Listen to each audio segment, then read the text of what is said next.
કોઈ પણ ભજીયા જોડે ખવાતી એને ચટણી પણ કહેવામાં આવે છે અને કઢી બી કહેવામાં આવે છે। આ કોઈ પણ ભજીયા જોડે ખવાય છે, આ ચટણી અને કઢી।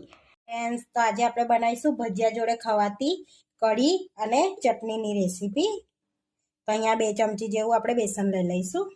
હવે એની અંદર આપણે પાણી એડ કરી દઈશું, અડધો ગ્લાસ જેટલું। સ્વાદ પ્રમાણે મીઠું, થોડી હળદર, 2 ચમચી ખાંડ, ચપટી લીંબુના ફૂલ।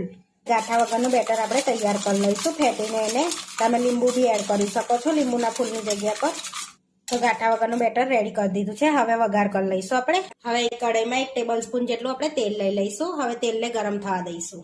તેલ ગરમ થઈ ગયું છે, હવે રાઈ એડ કરી દઈશું। રાઈને તતડવા દઈશું। હવે ચપટી હિંગ એડ કરીશું। હવે કઢી પત્તાના પાના એડ કરીશું।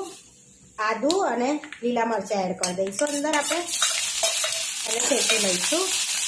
જે બેટર બનાવ્યું છે ને એ એડ કરી દઈશું અંદર આપણે। હવે મિક્સ કરી લઈશું અને એને સરસ ઉકળવા દઈશું આપણે, જેથી ઠીક થઈ જાય આપણી ચટણી થોડીક। મીઠું ઓછું લાગે તો મીઠું તમે ચાખીને એડ કરી શકો છો। તો 2 થી 3 મિનિટ થઈ ગઈ છે તો સરસ આપણી કઢી ઉકળી ગઈ છે, જોઈ શકો છો ઠીક થઈ ગઈ છે। 1 ચમચી જેવા ધાણા એડ કરીશું આપણે અને મિક્સ કરી લઈશું। તો આ ચટણી તમે કોઈ પણ ભજીયા જોડે સર્વ કરી શકો છો। તો આપણે પાલકના ભજીયા જોડે સર્વ કરી લઈશું। હવે આપણે કઢી લઈ લઈશું, ભજીયા જોડે આપણે સર્વ કરી લઈશું।